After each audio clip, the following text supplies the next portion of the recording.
my men were. And I called her and said, hey, can you expand this a little bit? Because you guys are doing such a good job. She said, be happy to. What do you want to do? And I gave her piece by piece, a little bit more and a little bit more. And she put the time and effort in and wound up doing more than half the project for us because her people were very specialized and did a nice job for us. So from there, every job that I have that has anything to do with demo, I call her. Her staff supports what we do. They give us their estimates prior to the bid. And if they have problems, they come to my office, they sit down at the table and go, all right, how do you guys want to tackle this thing? And she does her best to give me estimates on work ahead of time. So both having an efficient work product and supporting us with our estimates is why we continue to work with her. She's done a great job. Thank you. So then my next question will be to Joan. Joan, what has been your best or worst experience as a subcontractor, and what lessons did you learn? Hi, everybody.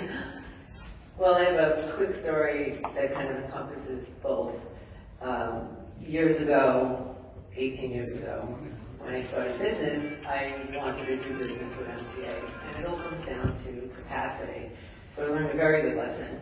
I walked into Forte's office looking for a sizable job, and they vetted me, and they asked questions, and truthfully, I didn't even know what a GO was at that time. And they saw right through it, and they said, thank you for your time. Maybe when we have a smaller job, we'll give you an opportunity.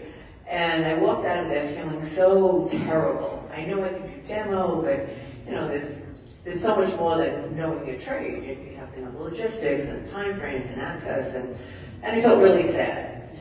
Fast forward, I didn't let that bring me down. I kind of reevaluated and went after the MTA work, but I went for a smaller job, something that was more manageable, something that I can afford to support, that I had the crews that could really shine on the job. And slowly, through networking sessions like this and your due diligence, I got my first MTA job, and it was small. And we tried real hard, and we worked really hard, and we were successful. And we took on another job a little bit bigger and bigger, and finally we're here. So now, fast forward 18 years, we're doing big jobs. And so the worst situation was walking out of there feeling like a failure, feeling like you know, how can I not get this job? We really need the work.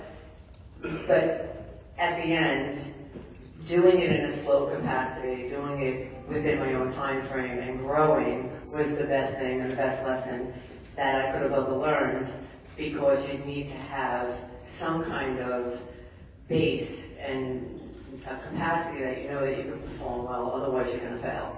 So that story was my best and my worst in the same story.